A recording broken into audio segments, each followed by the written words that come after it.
Amados hermanos, buenas noches. Que el Señor continúe bendiciéndonos en este día. Bueno, yo le doy gracias a Dios en primer lugar por esta bendición. Como siempre les digo, para mí es una gran bendición poder estar aquí, compartir la palabra del Señor. Es un deleite para mí poder compartir la palabra de Dios. Y agradezco al pastor Carlos que, bueno, este es su lugar, el lugar que Dios le ha entregado, y él tiene la confianza de permitirme estar aquí. Entonces, pastor, muchas gracias, muchas gracias. Estaba pensando mientras cantábamos que en la pandemia muchas iglesias murieron. Hay iglesias que tienen que morir porque no nacen en la voluntad del Señor y en algún momento tienen que desaparecer. Nosotros tenemos que creer que hay muchas iglesias que nacen por simples deseos humanos. Y si no es la voluntad de Dios que esas iglesias se levanten, en algún momento esas iglesias van a desaparecer. Ustedes saben, algunos de ustedes saben, yo pastoreo en la campiña. Y estando en la campiña colocaron una iglesia en la parte de abajo, pasaba una casa y a la siguiente casa colocaron una iglesia de los bautistas, y después hacia arriba, porque estamos en una loma, después hacia arriba pasaba una casa que era una tienda, y en la siguiente casa los pentecostales montaron otra iglesia. El señor de la tienda, molestando, me dijo: pastor, este negocio como que está muy bueno, ¿cierto? Porque le montaron competencia. Y nosotros comenzamos a orar, y nuestra oración era: si estas iglesias están aquí por voluntad suya, que permanezcan, pero si es voluntad humana, que se vayan. Y ya no están ninguna de las dos iglesias. Y en pandemia, la pandemia logró cerrar muchos templos se cerraron. Y con seguridad que algunas congregaciones desaparecieron porque no eran la voluntad del Señor que estuvieran allí, nacieron por otros intereses. Pero otras iglesias se cerraron porque no tenían un local propio, y durante la pandemia no pudieron sostener el local, económicamente no pudieron. Y conozco a muchos pastores que todavía están luchando por congregar a su gente a través de los medios, y cómo anhelan tener un local propio, un templo, un lugar que se haya dedicado completamente al Señor, y no lo tienen. Y muchas iglesias no se han podido reunir, y ustedes tienen la enorme bendición de tener esta casa gigante, también ubicada en un lugar. Qué bendición, qué bendición. Y les animo para que aprovechen en congregarse, en venir hasta aquí, en decirle a los otros hermanos que este es un regalo de Dios. Este lugar es un regalo de Dios, y es tiempo de que regresemos a los templos. ¿Saben una cosa? Hace creo que 2 meses yo cerré por completo la transmisión de los cultos. No tenemos culto por Zoom. No, lo hacíamos por Zoom, no tenemos culto. Y algunos me dijeron: pastor, siga colgando sus predicaciones. Y yo dije: vuelvan a la iglesia para que sigan escuchando las predicaciones. Dios nos permitió construir el templo en pandemia. El pastor Carlos sabe, en plena pandemia nosotros comenzamos a construir, y comenzó la pandemia, y en pandemia se construyó el templo. Y qué bendición. Y yo le digo: ¿cómo no vamos a ir a la casa que el Señor nos regaló en plena pandemia, cuando a otras congregaciones el Señor les cerró sus lugares porque no tenían con qué pagar un local de 5 millones, de 10 millones, y ahora lo tienen? Y les animo para que aprovechen esto. Esta bendición es una enorme bendición de Dios. Y bueno, no voy a decir eso mejor, pero aprovechen y vengan a los cultos y disfruten esta bendición tan tremenda. Tener una casa en Laureles, de la 33 a la 32, yo no sé qué, Es una bendición que ustedes como congregación tienen que disfrutar y venir a darle gracias al Señor. Entremos al tiempo de la palabra del Señor. Vamos a abrir nuestras Biblias en Juan capítulo 4, versículos del 43 al 54. Pero vamos a orar antes. Maravilloso Dios, muchísimas gracias por la bendición de poder estar nuevamente en este lugar. Para mí es un gozo este privilegio tan grande que tú me concedes de poder compartir tu palabra. Y gracias porque soy el más bendecido con ella, pues quien predica es la persona más confrontada, más animada, más desafiada y más bendecida con la palabra. Así que gracias. Y te ruego, Señor, que nos hables al corazón, que nos enseñes y que salgamos de aquí avivados por tu preciosa palabra. Aviva nuestra fe y muévenos a seguir caminando hacia tu presencia, hacia la meta final. Tu palabra es la lámpara que ilumina nuestro camino y gracias por enviarla hoy.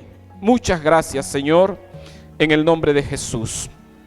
Hace algunos años surgió en el mundo una línea de iglesias cuya centralidad no era la Biblia. Toda iglesia debe tener como centralidad la palabra de Dios. Pero surgieron esa línea de iglesias y la centralidad de esas iglesias no era la Biblia, tampoco era la oración. No se dedicaban a orar, no eran fuertes en la oración y tampoco eran iglesias centradas en lo que tiene que ver con la comunión, con la unidad entre los creyentes. Esa no era la centralidad de estas iglesias, tampoco lo era el evangelismo, sino que fueron iglesias que se dedicaron a los milagros. Y se centraron principalmente en dos clases de milagros, los milagros financieros, y entonces surge más exactamente esa línea de iglesias dedicadas a la teología de la prosperidad y otras iglesias dedicadas a los milagros físicos. Y esto fue tan impactante, esto repercutió tanto en la vida de las iglesias que tenían un enfoque bíblico, cristocéntrico, un enfoque de la oración, afectó tanto que sucedieron tres hechos en gran manera llamativos. El primero de esos hechos es que muchos miembros dejaron sus iglesias y corrieron a congregarse en esas iglesias. Para ellos en esas iglesias sí había poder de Dios. En esas iglesias sí estaba Dios, ¿cierto? Y el otro hecho, además de que muchos miembros de congregaciones sanas corrieron a estas iglesias milagreras, el segundo fue que muchos pastores, escúchenme esto y esto es cierto, muchos pastores llegaron a contratar personas que fingieran estar paralíticos, ciegos, enfermos de cualquier cosa, y que hicieran la actuación de estar enfermos y actuaran como si Dios les hubiera hecho el milagro. Eso sucedió aquí, eso sucedió en Pereira, eso sucedió en Bogotá, eso sucedió en muchos lugares. Y estas personas luego contaban: a mí me pagaron para que yo fingiera, para que yo actuara ser un enfermo y actuara el milagro. Y claro, la gente veía estas cosas y creía que en esa iglesia había algo especial, y sí había algo especial, ¿cierto? Y lo tercero es que incluso algunas iglesias católicas cayeron en esto. Había una iglesia en Villahermosa de un cura muy famoso aquí en Medellín, y usted iba un viernes a esa iglesia y la gente no cabía no solo en el templo, sino no cabía en la calle, porque el padre John Jairo hacía una misa que a la gente le encantaba y había milagros. Era una cosa bien tremenda. ¿Saben una cosa, mis amados hermanos? El Señor Jesucristo más de una vez quiso corregir, de acuerdo a lo que dice la palabra, quiso corregir este mal. Más de una vez dijo: no me busquen por los milagros, búsquenme por algo que tenga fondo hacia la eternidad. Más de una vez se le reprochó a sus seguidores porque mostraban creer en Él, seguirle a Él, porque multiplicó los panes, multiplicó los peces, y no por lo que Él era en sí y por lo que el milagro decía de Él. Y esta narración milagrosa de la que hoy les voy a hablar contiene un mensaje que nos exhorta a creer en Él, no por el milagro que hace, sino por lo que el mensaje que hay en el milagro nos dice de Él. Y es una línea delgada, pero es una línea muy importante, por lo que el mensaje nos dice de Él y lo que Él mismo dice de Él. Y ese es el milagro que aparece en Juan capítulo 4, versículo 43 al 54. Dice: 2 días después salió de allí y fue a Galilea, porque Jesús mismo dio testimonio de que el profeta no tiene honra en su propia tierra. Cuando vino a Galilea, los galileos le recibieron, habiendo visto todas las cosas que había hecho en Jerusalén en la fiesta, porque también ellos habían ido a la fiesta. Vino pues Jesús otra vez a Canaá de Galilea, donde había convertido el agua en vino, donde había hecho su primer milagro. Y había en Capernaum un oficial del rey cuyo hijo estaba enfermo. Cuando oyó que Jesús había llegado de Judea a Galilea, vino a él y le rogó que descendiese hasta su pueblo, ¿cierto? Y sanase a su hijo, que estaba a punto de morir. Entonces Jesús le dijo: si no viereis señales y prodigios, no creeréis. El oficial del rey le dijo: Señor, desciende antes que mi hijo muera. Jesús le dijo: vete, tu hijo vive. Y escuche esto: y el hombre creyó la palabra que Jesús le dijo y se fue.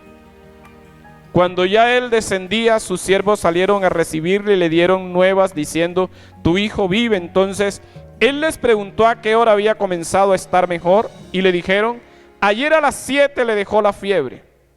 El padre entonces entendió que aquella era la hora en que Jesús le había dicho: tu hijo vive, y creyó él con toda su casa.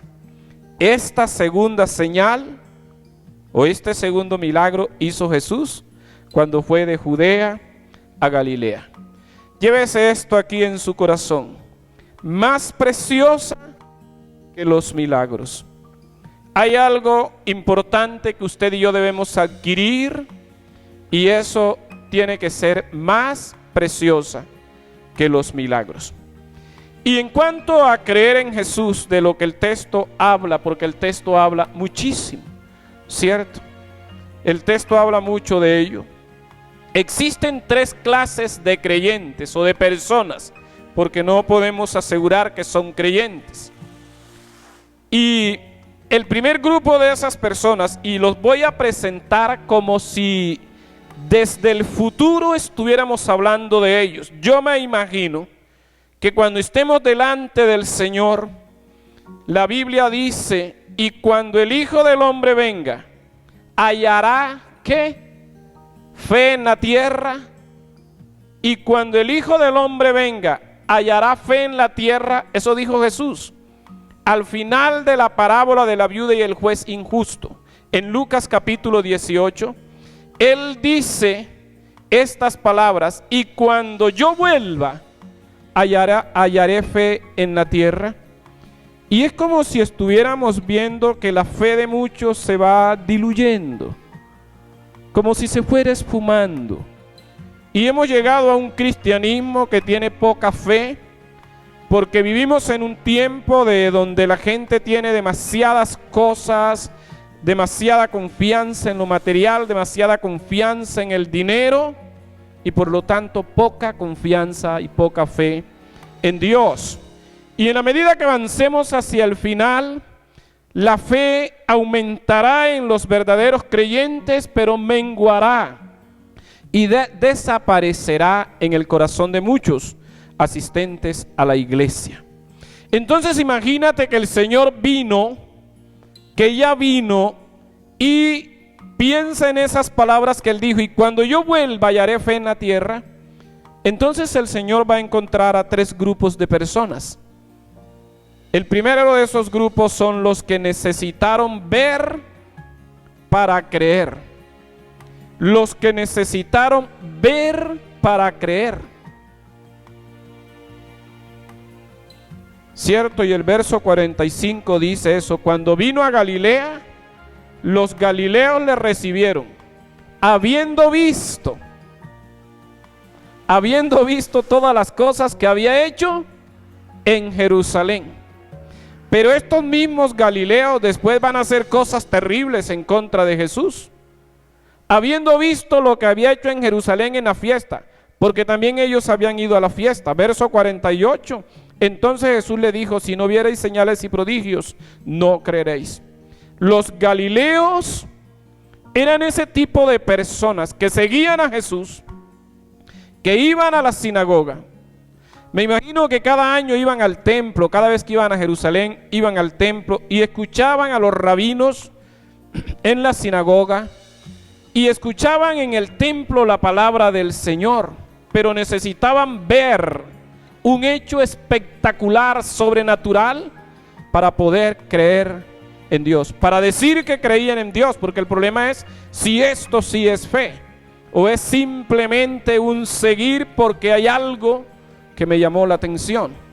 Pero los galileos aquí están calificados de esa manera. Necesitaban un hecho espectacular, un hecho así portentoso para seguir a la persona que debían seguir. Y mis amados hermanos, tenemos que reconocer que hay mucha gente que vive su fe de la misma manera. Van buscando milagros, hechos portentosos, y donde los encuentran, allí se quedan.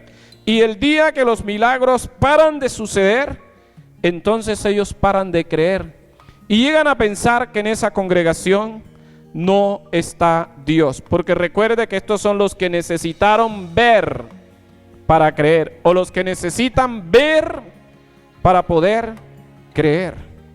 Estos son como Tomás, que Jesús lo llama y le dice: venga, incrédulo, venga, toque aquí donde me pusieron los clavos y meta su mano aquí. Y no seas incrédulo, Tomás, sé creyente. Bienaventurados los que no vieron y creyeron, le dijo. Y entonces él cae de rodillas y dice: Señor mío y Dios mío. Y donde Jesús le dice: Tomás, bienaventurados los que no vieron y creyeron. Mis amados hermanos, hay un gran peligro en estos que necesitan ver para creer. Ver para creer. Y el peligro lo podemos advertir hoy. El día que estemos en la presencia del Señor ya será demasiado tarde. Demasiado tarde. Los peligros son estos: cuando dejan de ver, también dejan de creer. Qué peligro tan tremendo. Qué peligro tan grave. Segundo, se olvidan de la palabra de Dios. La gente que camina tras milagros no es gente de la palabra, es gente de los milagros. Y el tercer peligro radica en que no solo Dios hace milagros, no solo Dios hace milagros. Saben, amados hermanos, al final de los tiempos se manifestarán las 2 personas más poseídas de Satanás que hayan aparecido en toda la historia de la humanidad. El libro de Apocalipsis, en su capítulo 13, nos habla de 2 personajes, solo que en Apocalipsis 13 los llama bestias. Una bestia que sale del mar y otra que viene de la tierra. Y dice la Biblia que la primera bestia, nos enseña en el capítulo 13, es el anticristo. Y la segunda bestia será conocida como el falso profeta. ¿Y de dónde nace la idea del falso profeta? Escúcheme esto, Apocalipsis 13, 11. Después vi otra bestia que subía de la tierra y tenía 2 cuernos semejantes a los de un cordero. Cuando miraban esta bestia, su apariencia era de un corderito. ¿Recuerdan que Jesús se le llama el Cordero de Dios? Bueno, este tenía apariencia de cordero, pero hablaba como ¿quién? Como dragón. Esto es Apocalipsis 13. El capítulo anterior, ahí en Apocalipsis, el 12, habla de un dragón escarlata. Es Satanás. Entonces, cuando la gente vea a este personaje que aquí se describe como la segunda bestia, la gente va a ver a un cordero, alguien manso, piadoso. Pero cuando él hable, la gente va a escuchar ¿a quién? A Satanás. Será Satanás quien hablará a través de él. Este personaje será un personaje religioso, ¿cierto? Y mire lo que dice: ejerce toda la autoridad de la primera bestia, del anticristo, en presencia de ella, y hace que la tierra y los moradores de ella adoren a la primera bestia, cuya herida mortal fue sanada. También hace grandes señales. ¿Sí están? ¿Sabe a dónde lo llevo? También hace grandes señales, de tal manera que aún hace descender fuego del cielo a la tierra delante de los hombres. Y engaña a los moradores de la tierra con las señales que se le ha permitido hacer. Se le ha permitido, pero las hace. ¿Y con qué engaña a la gente en la tierra? Con los milagros que hace. Aún se le permite hacer descender fuego del cielo. Dios se lo permite. Así que si una persona camina con Dios por los milagros, será presa fácil, porque no solo este personaje los hará, muchos los pueden hacer, no por el poder de Dios, y Dios lo puede permitir. Y aquí lo estamos viendo, amados hermanos. Dice el verso 14, cierto, que engaña a los moradores de la tierra con señales que se le ha permitido hacer en presencia de la bestia, mandando a los moradores de la tierra que le hagan imagen a la bestia. Y el verso 15 dice: y se le permitió infundir aliento a la imagen de la bestia, para que la imagen hablase e hiciese matar a todo el que no la adorase. Aquí hay un peligro grande para la gente que dice que es creyente y corre tras los milagros. Pero también hay un peligro para los idólatras, porque en ese tiempo una imagen hablará, aparentemente tendrá vida y hablará, y engañará a todos aquellos que han adorado a los ídolos y rechazado a Dios, pero también a los milagreros. No estoy diciendo que buscar en Dios un milagro sea malo.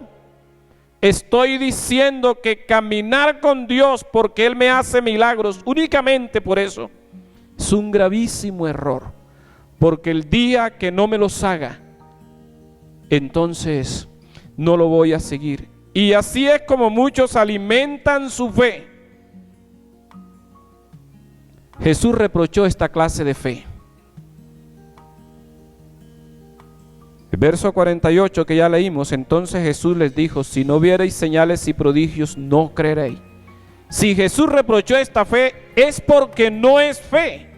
No es la fe verdadera. Y la verdad, amados hermanos, es que no es la fe que salva. Esta no es la fe que salva. Esta no es la fe que nos permite ver a Jesús como lo que Él es, como el Hijo de Dios. Esta es la fe que hace a los seres humanos caminar, entre comillas, caminar con Jesús por el beneficio que se reciben, pero no porque han entendido que en el hecho del milagro hay una información que se transmite, que grita esa información: este es más grande que el milagro que recibiste. Este que ha hecho el milagro es más importante que el milagro. Entonces, ¿por qué no buscamos lo que es más importante? Esta es la fe que hoy grita alabanzas a Cristo y mañana grita crucifícale. Esta es la fe que hoy grita alabanzas a Cristo por el milagro recibido, y cuando no ve milagro le grita reproches al Señor y hasta insultos al Señor. ¿Por qué no me respondiste? ¿Por qué permitiste aquello? Pero la fe que se basa en más allá de lo que es más precioso que los milagros, mis amados hermanos, la fe que se basa en la palabra, esa fe es mucho más preciosa que los milagros. Y esa fe, cuando el Señor nos responde, lo alabamos, y cuando el Señor no nos responde, lo alabamos, y esa fe nos llena de esperanza y nos da la fuerza para esperar, y es una fe de gran bendición para el creyente. La fe que necesita ver para creer, la fe de los milagros, no salva, tampoco agrada a Dios, pero sí nos aleja de Él y nos pone muy cerca de los demonios, muy cerca de los demonios, porque los demonios hacen milagros. Nos pone muy cerca de los demonios. Pero hay un segundo grupo, y son los que aun viendo milagros no creyeron. El verso 43 y 44 que leímos nos habla de eso. Dice que 2 días después salió de allí y fue a Galilea, porque Jesús mismo dio testimonio de que el profeta no tiene honra en su propia tierra. El profeta, aunque haga milagros en su propia tierra, la gente no cree, o creen muy poco. Así que esos versículos 43 y 44, en ellos Jesús está diciendo, cierto, que hay gente que ni aun viendo los milagros creen. Eso es lo que Jesús está diciendo, y eso lo va a ilustrar Marcos en su capítulo 6, cuando Jesús habla que muchos vieron y no creyeron. En Marcos 6, a partir del versículo 1, hay una narración preciosa. Dice que Jesús vino a su tierra y le seguían sus discípulos. Y el día de reposo Jesús entró a la sinagoga y comenzó a enseñar. Y mucha gente le oía y decían: ¿de dónde tiene él esta sabiduría? ¿Y qué son estas señales que hace, estos milagros que son hechos por sus manos? ¿Qué es esto? Y decía la gente: ¿no es este el carpintero, hijo de María, hermano de Jacobo, de José, de Judas, de Simón? ¿No están también aquí con nosotros sus hermanas? Y se escandalizaban de él. Ahí tiene usted el texto donde la Biblia dice que Jesús tuvo hermanos y hermanas, ¿cierto? Y el verso 4 de ese texto dice: mas Jesús les decía: no hay profeta sin honra sino en su propia tierra y entre sus parientes y en su casa. Y no pudo hacer allí ningún milagro, salvo que sanó a unos pocos enfermos poniendo sobre ellos las manos. Y ahí hay una cuestión en la traducción del texto, ¿cierto? Porque dice ningún milagro, pero sanó a algunos, y eso es un milagro. Pero lo que el texto está diciendo realmente es que no pudo hacer allí muchos milagros. ¿Por qué? Por la incredulidad. Entonces hay gente que aún viendo no logra creer. ¿Qué problema tan tremendo tienen algunos? Y allí el texto dice en el verso 6: y estaba asombrado de la incredulidad de ellos. Esta clase de personas asombran negativamente a Jesús. Es un asombro de tristeza, es un asombro de decepción, es un asombro de dolor. Y es muy difícil que estas personas reciban un segundo milagro, y menos un tercer milagro. Tal vez vean un primer milagro, pero es muy difícil que estas personas reciban milagros, y si reciben uno, no recibirán dos, Porque estas personas, además de causarle tristeza y dolor a Jesús, demuestran tener un corazón endurecido. Y es lo que se nos enseña en Marcos capítulo 3, que la Biblia dice que también Jesús estaba en la sinagoga. Y había allí un hombre que tenía seca una mano, tenía una mano seca. Y allí estaban los enemigos de Jesús, ¿cierto? Y le acechaban para ver si en el día de reposo sanaría a ese hombre de la mano enferma, para poder acusarle. Si lo sana el día de reposo, lo acusamos de haber violado el día de reposo. Y dice Marcos 3:3 que entonces Jesús le dijo al hombre que tenía la mano seca: levántate y ponte en medio. Y les dijo Jesús: ¿es lícito en los días de reposo hacer bien o hacer mal, salvar la vida o quitarla? Pero ellos, ¿qué hicieron? Callaron. Y mire lo que dice el versículo 5.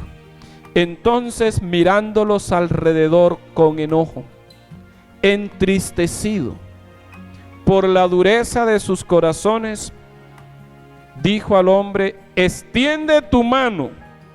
Y él la extendió, y la mano le fue restaurada sana. Y salidos los fariseos, tomaron consejo con los herodianos contra Jesús para destruirle. Increíble. Acaban de ver un milagro y la reacción es matar a Jesús, porque según ellos violó el día de reposo. Y para ellos era eso más importante que lo que este mensaje les transmite. Aquí hay uno que puede restaurar la mano seca de una persona en un instante. ¿Qué es lo que se nos muestra allí? Que aquí hay uno que tiene un poder sobrenatural.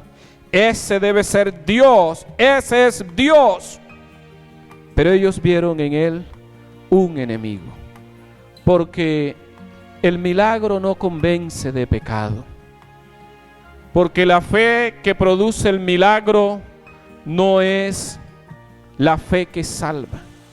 Y estos milagros en Juan están escritos para que a través de ellos, del mensaje que hay en ellos, la persona que nos muestran ellos, nosotros podamos ver que Jesús es el Hijo de Dios. Pero hay gente que se queda en el milagro, creyendo en los milagros.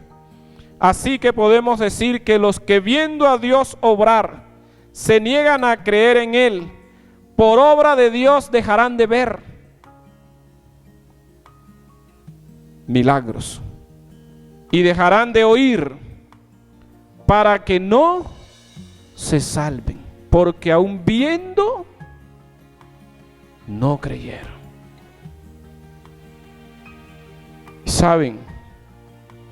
Que ustedes tengan templo hoy, después de una pandemia que cerró empresas, que cerró colegios, que cerró hasta hogares e iglesias, esto es un milagro. Un milagro que muchos pastores quisieran. Pero el tercer grupo es el que nos encanta, y ese debemos ser nosotros. Los que no vieron, pero creyeron lo que oyeron. Porque la fe viene por el oír, no por ver. La fe viene por el oír. Vino pues Jesús otra vez a Caná de Galilea, donde había convertido el agua en vino. Y había en Capernaum, allí cerca, un oficial del rey, cuyo hijo estaba enfermo. Este oficial del rey le dijo: Señor, desciende antes que mi hijo muera. Jesús le dijo: ve, tu hijo vive. Y el hombre creyó la palabra que Jesús le dijo y se fue. ¿Este hombre vio el milagro para creer? No. Este hombre no vio, pero creyó lo que escuchó. Eso es ser cristiano. Eso es fe. Y no hay una fe más esperanzadora. No hay cristianismo que nos llene más de esperanza que este. Esta es la fe que nos pone a vivir tranquilos, aún en medio de una pandemia, en medio de las crisis, en medio del más terrible desierto. El oficial del rey oyó las palabras que pronunció Jesús sobre su hijo y las creyó, eso dice la Biblia. Creyó las palabras que Jesús le dijo a él, y como testimonio de que creyó, salió del lugar donde estaba Jesús, camino a su casa, un día de camino, allí donde había dejado a su hijo muriéndose. Hay otro milagro narrado en la Escritura que también trata de una fe basada en lo que se escuchó y no en los milagros. Leámoslo en Mateo 8. Entrando Jesús en Capernaum, vino a él un centurión rogándole y diciendo: Señor, mi criado está postrado en casa, paralítico, gravemente atormentado. Y Jesús le dijo: yo iré y le sanaré. Pero el centurión respondió y dijo: Señor, yo no soy digno de que entres bajo mi techo. Yo he matado, yo he mandado a ejecutar, yo soy un romano terrible. Pero solamente di la palabra y mi criado sanará. Al oírlo Jesús se maravilló y dijo a los que seguían: de cierto os digo que ni aún en Israel he hallado tanta fe. Y Jesús le dice: anda. Y él se fue. En ambos casos, tanto el oficial del rey como el centurión romano, los dos creyeron lo que oyeron. El oficial del rey, cuyo hijo estaba muriendo por una enfermedad que le producía una fiebre intensa, dice la Biblia que cuando oyó que Jesús dijo: ve, tu hijo vive, el funcionario real creyó lo que oyó. Y lo que creyó porque lo oyó, eso sucedió. Y el oficial romano va más allá, el centurión romano va más allá. El centurión romano sabe quién es él, quién ha sido él. Y ha conocido a Jesús y lo ha visto, sabe lo que Jesús es capaz de hacer. Y dice: yo no necesito que vaya a mi casa, es más, no soy digno. Pero si usted dice la palabra, lo que necesito es que usted diga la palabra. Si usted la dice, que mi criado sanará, yo lo creo. Y Jesús dijo la palabra. Y él fue. Creyó lo que Jesús le dijo. Y su criado estaba sano. Mis amados hermanos, escuche lo que dijo el centurión romano: solamente di la palabra y mi criado sanará. Este hombre nos enseña que si Jesús lo dice, entonces lo que dice Jesús se hace realidad. Si este hombre estuviera parado aquí hoy como yo estoy, les diría: crean lo que Jesús ya dijo, porque yo creí lo que él dijo, y como él lo dijo, sucedió. Si el oficial del rey estuviera aquí predicando, les diría: crean lo que Jesús ha dicho, porque lo que él dice se cumple. ¿No serán estos los 4 que llevaban al paralítico, que fueron capaces de subir con un paralítico a un techo y romper el techo y descolgar al paralítico? Parece que tenían una fe tan cierta como quien dice: apenas lo coloquemos allí, Jesús lo sanará. Y la gente tal vez le decía: ¿están locos? Y uno de ellos podía decir: mira, yo no sé si estoy loco, pero es que él dijo: ve, tu hijo vive. Y mi hijo vivió. Y el otro podía decir: es que yo era leproso. Y él dijo: vayan, preséntense a los sacerdotes. Y cuando caminábamos, La lepra se desapareció. Lo que Él dice se cumple. Esta es la fe que surge y se alimenta de la palabra de Dios.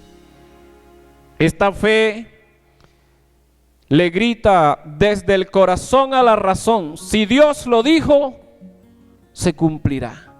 En esta fe el corazón le grita a la razón: como Dios lo dijo, así se cumplirá. Esta fe le grita al corazón: cuando Dios dijo que se cumplirá, entonces se cumplirá. Y mis amados hermanos, si Dios ha dicho en Mateo 7, pedid y se os dará, crea que lo que usted está pidiendo en oración, eso se le dará. Si usted pide y vuelve a pedir, si usted pide y usted de los que camina en obediencia con Dios, si usted ora y en su oración pide, crea, porque aquí está escrito que Él dijo: pedid y se os dará. Si Él dijo: buscad y hallaréis, crea que si usted lo está buscando, usted lo hallará. Si Él dijo: el que llama se le abrirá, llamad y se os abrirá, crea que si usted está tocando a la puerta de Dios, o usted con Dios está tocando una puerta, crea que esa puerta se abrirá, porque Dios lo dijo. Usted solamente necesita dos cosas: vivir en obediencia y creer la palabra que el Señor ha dicho. Y es que ahí en Mateo 7 el Señor confirma en el versículo 8 lo que dice en ese 7. Dice: todo el que pide, recibe; todo el que busca, halla; y todo el que llama, se le abrirá. Y si nuestro Dios dijo esto que dijo en el Salmo 27, verso 4: deleítate a sí mismo en Jehová, y Él te concederá las peticiones de tu corazón. Crea que el día que usted se deleite siendo un creyente, el Señor le concederá las peticiones de su corazón. ¿Y qué es deleitarnos, amados hermanos? Que para usted es un deleite venir al culto, que para usted es un deleite orar allí en las mañanas en su casa o en la noche. Para usted es un deleite orar. Si para usted es un deleite estudiar la Biblia, si para usted se le convierte en un deleite servirle a Dios, si para usted se le convierte en un deleite dar la ofrenda y el diezmo, si para usted es un deleite vivir para Él, Él le concederá las peticiones de su corazón. Creamos que si la Biblia dice, Dios dijo en el Salmo 37, aunque mi padre y mi madre me dejaren, con todo Jehová me recogerá. Creamos que aunque nos hayan dejado todos, aunque todos nos hayan abandonado, Él jamás te abandona. Créalo. Si Dios dice en su palabra que a los que aman a Dios todas las cosas le ayudan a bien, Romanos 8:28, creamos que todo, absolutamente todo lo que nos sucede, Dios lo toma y lo encamina para el bien nuestro. Los creyentes que fundamentan su fe, más preciosa que los milagros, en la palabra de Dios, jamás se quedan sin esperanza. Y a menudo reciben milagros y tienen el cielo asegurado, porque esta fe es la única confianza que salva, la que nace de la palabra. Si cada uno de nosotros cree la palabra de Dios, bueno, ahí no está, y lo busca en oración, con ruegos y súplicas, en humilde dependencia, con seguridad que a menudo verá milagros y con certeza alcanzará la fe que salva. Y quiero cerrar con esta pregunta: ¿posees la fe que es más preciosa que los milagros. Estamos a tiempo, porque el que dijo, y cuando yo vuelva, hallará fe en la tierra, está pronto que viene. Padre, gracias. Muchísimas gracias. Yo no sé lo que tú has hecho esta noche con tu palabra en la vida de mis hermanos. Sé lo que has hecho en el mío. Sé lo que has hecho en el mío. Pero yo te ruego que con esta palabra hagas una obra más grande en el corazón de mis hermanos que la que has hecho en el mío. Gracias por hablarnos. Muchas gracias. Te pido, Señor, que nos vuelvas a nuestros hogares con la bendición tuya, Padre, la de tu Hijo Jesús y la del Espíritu Santo.